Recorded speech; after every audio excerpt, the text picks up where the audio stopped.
Assalamualaikum warahmatullahi wabarakatuh. Eh, izinkan saya malam ini dan teman-teman saya untuk mempresentasikan tugas KKLK tentang Peraturan Pemerintah Republik Indonesia Nomor 50 Tahun 2012 tentang penerapan sistem manajemen kesehatan dan kesehatan kerja. Kami dari kelompok 3.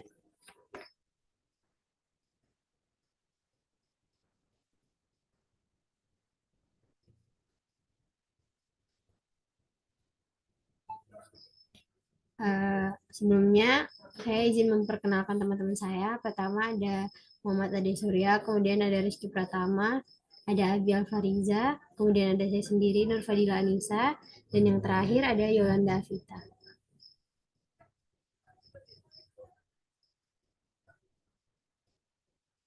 Kemudian untuk outline penyampaian materi hari ini, eh, yaitu tentang pedoman penilaian penerapan SMK 3.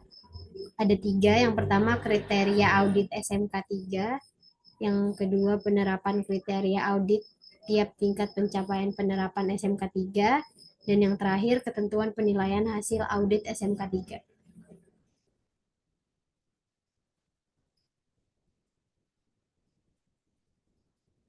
Yang pertama, di sini kelompok kami akan membacakan lampiran 2 dari Peraturan Pemerintah Republik Indonesia Nomor 50 Tahun 2012 tentang penerapan sistem manajemen keselamatan dan kesehatan kerja.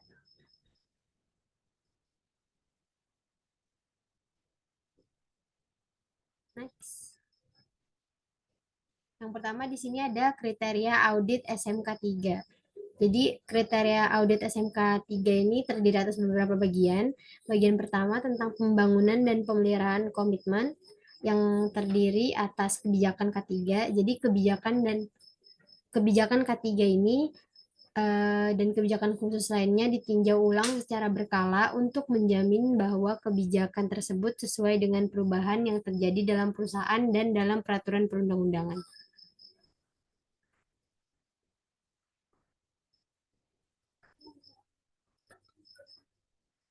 Yang selanjutnya adalah tanggung jawab dan wewenang untuk bertindak. Jadi, tanggung jawab dan wewenang untuk mengambil tindakan dan melaporkan kepada semua pihak yang terkait dalam perusahaan di bidang K3 telah ditetapkan, diinformasikan, dan didokumentasikan dalam peraturan ini. Kemudian, bagian selanjutnya adalah tinjauan dan evaluasi. Jadi, tinjauan terhadap penerapan SMK 3 ini meliputi kebijakan, perencanaan, pelaksanaan, pemantauan, dan evaluasi. Next.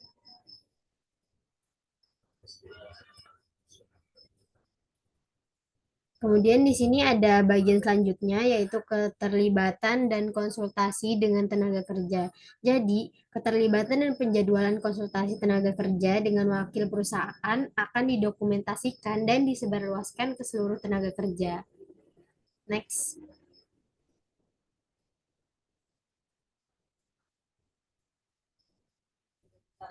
Kemudian di sini yang kedua, tentang pembuatan dan pendokumentasian rencana K3. Bagian ini juga terdiri atas beberapa part lagi. Yang pertama tentang rencana strategi K3. Jadi rencana strategi K3 itu sekurang-kurangnya berdasarkan tinjauan awal, identifikasi, potensi bahaya, penilaian, pengendalian resiko, dan juga peraturan perundang-undangan serta informasi K3 lain, baik dari dalam maupun luar perusahaan. Next.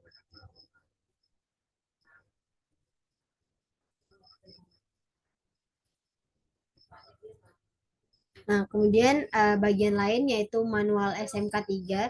Jadi manual SMK 3 ini meliputi kebijakan, tujuan, rencana, prosedur K3, instruksi kerja, formulir, catatan, dan juga tanggung jawab serta wewenang tanggung jawab K3 untuk semua tingkatan dalam perusahaan.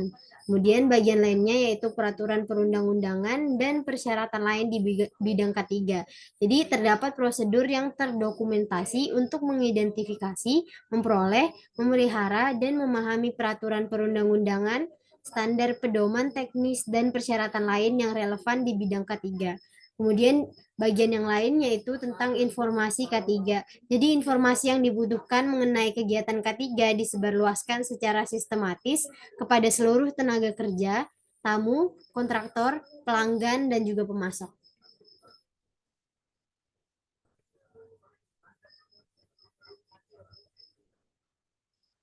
Kemudian di sini ada bagian 3 tentang pengendalian perancangan dan peninjauan kontrak. Dalam hal ini, pengendalian perancangan dan peninjauan kontrak terbagi atas dua bagian lain, yaitu pengendalian perancangan dan peninjauan kontrak.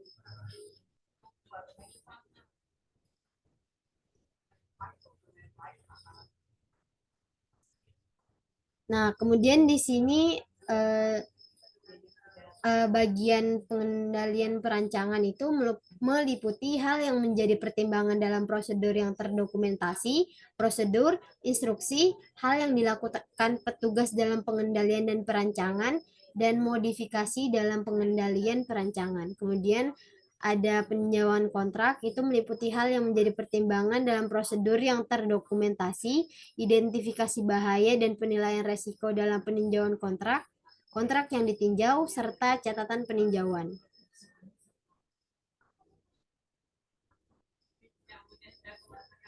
Kemudian di sini ada bagian keempat, yaitu tentang pengendalian dokumen. Jadi pada bagian pengendalian dokumen ini terbagi atas dua bagian lain, yaitu persetujuan, pengeluaran dan pengendalian dokumen, serta perubahan dan modifikasi dokumen.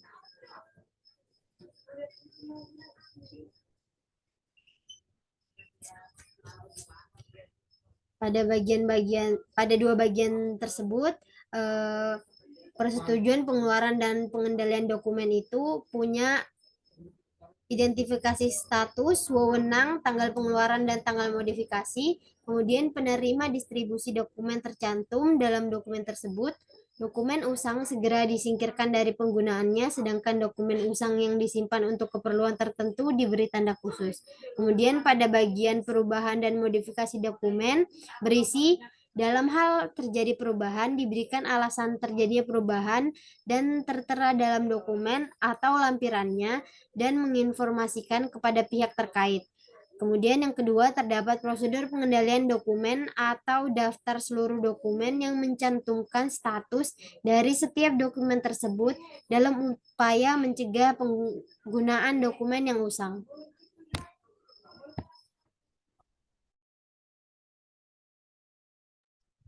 Selanjutnya ada pembelian dan pengendalian produk. Yang pertama ada spesifikasi pembelian barang dan jasa. Ini meliputi hal yang dijamin dalam prosedur yang terdokumentasi, spesifikasi pembelian, konsultasi, kebutuhan, pelatuhan, dan persyaratan K3.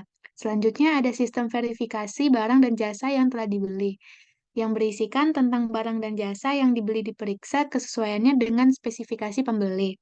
Selanjutnya ada pengendalian barang dan jasa yang dipasok pelanggan, berisikan mengenai hal yang dilakukan sebelum menggunakan barang yang telah dipasok oleh pelanggan. Lalu ada kemampuan telusur produk, yang meliputi penjelasan tentang identifikasi produk dalam proses produksi dan prosedur terdokumentasi. Selanjutnya ada keamanan bekerja berdasarkan SMK 3. Yang pertama ada sistem kerja, yaitu kepatuhan terhadap peraturan perundang-undangan, standar, serta pedoman teknis yang relevan diperhatikan pada saat mengembangkan atau melakukan modifikasi atau petunjuk kerja. Lalu ada pengawasan. Dilakukan pengawasan untuk menjamin bahwa setiap pekerjaan dilaksanakan dengan aman dan mengikuti prosedur dan petunjuk kerja yang telah ditentukan. Lalu ada seleksi dan penempatan personil. Persyaratan tugas tertentu termasuk persyaratan kesehatan diidentifikasi dan dipakai untuk menyelesaikan dan menempatkan tenaga kerja. Lalu ada area terbatas. Pengusaha atau pengurus melakukan penilaian risiko lingkungan kerja untuk mengetahui daerah-daerah yang memerlukan pembatasan izin masuk. Lalu ada pemeliharaan, perbaikan, dan perubahan sarana produksi. Penjadwalan, pemeriksaan, dan pemeliharaan sarana produksi, serta peralatan mencakup verifikasi alat-alat pengaman serta persyaratan yang ditetapkan oleh peraturan perundang-undangan, standar, dan pedoman teknis yang relevan. Lalu ada pelayanan. Apabila perusahaan dikontrak untuk menyediakan pelayanan yang tunduk pada standar dan peraturan perundang-undangan mengenai K3, maka perlu disusun prosedur untuk menjamin bahwa pelayanan memenuhi persyaratan. Lalu ada kesiapan untuk menangani keadaan darurat. Keadaan darurat yang potensial di dalam atau di luar tempat kerja telah diidentifikasi dan prosedur keadaan darurat telah didokumentasikan dan diinformasikan agar diketahui oleh seluruh orang yang ada di tempat kerja. Lalu ada pertolongan pertama pada kecelakaan. Perusahaan telah mengevaluasi alat P3K dan menjamin bahwa sistem P3K yang ada memenuhi peraturan perundang-undangan, standar, dan pedoman teknis. Lalu ada rencana dan pemulihan keadaan darurat. Prosedur untuk pemulihan kondisi tenaga kerja maupun sarana dan peralatan produksi yang mengalami kerusakan telah ditetapkan dan dapat diterapkan sesegera mungkin setelah terjadinya kecelakaan dan penyakit akibat kerja. Yang ketujuh ada standar pemantauan. Yang pertama ada pemeriksaan bahaya, yaitu meliputi hal yang berkaitan dengan pemeriksaan. Lalu ada pengendalian barang dan jasa yang dipasok pelanggan. Berisikan tentang barang dan jasa yang dibeli diperiksa kesesuaiannya dengan spesifikasi pembeli.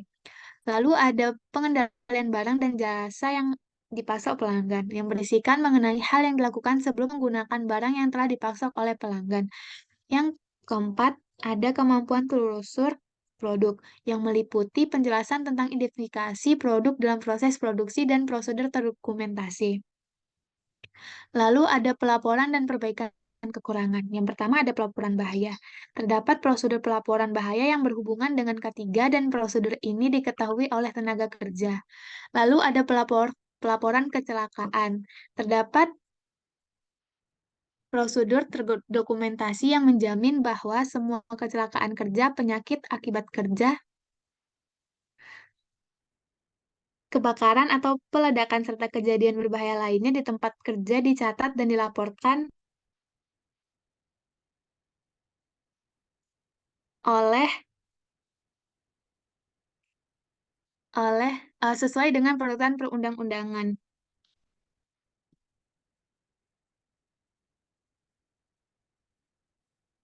Selanjutnya ada pemeriksaan dan pengkajian kecelakaan. Tempat kerja atau perusahaan mempunyai prosedur pemeriksaan dan pengkajian kecelakaan kerja dan penyakit akibat kerja. Pemeriksaan dan pengkajian kecelakaan kerja dilakukan oleh petugas atau ahli K3 yang ditunjuk sesuai peraturan perundang-undangan atau pihak lain yang berkompeten dan berwenang. Lalu ada penanganan masalah. Di sini terdapat prosedur untuk menangani masalah keselamatan dan kesehatan yang timbul dan sesuai dengan peraturan perundang-undangan yang berlaku. Yang kesembilan, ada pengelolaan material dan perpindahannya. Yang pertama ada penanganan secara manual dan mekanis. Terdapat prosedur untuk mengidentifikasi potensi bahaya dan menilai risiko yang berhubungan dengan penanganan secara manual dan mekanis.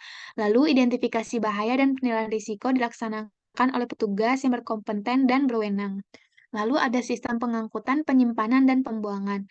Terdapat prosedur yang menjamin bahwa bahan disimpan dan dipindahkan dengan cara yang aman sesuai dengan peraturan perundang-undangan. Dan terdapat prosedur yang menjamin bahwa bahan dibuang dengan cara yang aman sesuai dengan peraturan perundang-undangan. Lalu ada pengendalian bahan kimia berbahaya. Perusahaan telah mendokumentasikan dan menerapkan prosedur mengenai penyimpanan, penanganan, dan pemindahan BKB sesuai dengan persyaratan peraturan perundang-undangan, standar, dan pedoman teknis yang relevan. Lalu ada pengumpulan dan penggunaan data. Yang pertama ada catatan K3. Pengusaha atau pengurus telah mendokumentasikan dan menerapkan prosedur pelaksanaan identifikasi, pengumpulan, pengarsipan, pemeliharaan, penyimpanan, dan penggantian catatan K3. Lalu ada data dan laporan K3. Data K3 yang terbaru dikumpulkan dan dianalisa. Lalu laporan rutin kinerja K3 dibuat dan disebarluaskan di dalam tempat kerja. Lalu ada pemeriksaan SMK3. Audit internal SMK3. Audit internal SMK3 yang terjadwal dilaksanakan untuk memeriksa kesesuaian kegiatan perencanaan dan untuk menentukan efektivitas kegiatan tersebut. Audit internal SMK3 dilakukan oleh petugas yang independen, berkompeten, dan berwenang. Lalu ada pengembangan keterampilan dan kemampuan. Yang pertama ada strategi pelatihan, di mana jenis pelatihan K3 yang dilakukan harus sesuai dengan kebutuhan untuk mengendalikan potensi bahaya. Lalu ada pelatihan bagi manajemen dan penyedia. Anggota manajemen eksekutif dan pengurus berperan serta dalam pelatihan yang mencakup penjelasan tentang kewajiban hukum dan prinsip-prinsip serta pelaksanaan K3. Lalu ada pelatihan bagi tenaga kerja, di mana pelatihan ini diberikan kepada semua tenaga kerja, termasuk tenaga kerja baru dan yang dipindahkan, agar mereka dapat melaksanakan tugasnya secara aman. Lalu ada pelatihan pengenalan dan pelatihan untuk pengunjung dan kontraktor. Terdapat prosedur yang menetapkan persyaratan untuk memberikan taklimat atau briefing kepada pengunjung dan mitra kerja guna menjamin K3. Dan ada pelatihan keahlian khusus, di mana perusahaan mempunyai sistem yang menjamin kepatuhan terhadap persalinan lisensi atau kualifikasi sesuai dengan peraturan perundangan untuk melaksanakan tugas khusus, melaksanakan pekerjaan, atau mengoperasikan peralatan.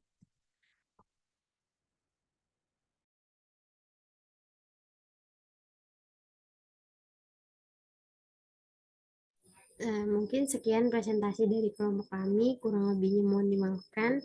Assalamualaikum warahmatullahi wabarakatuh.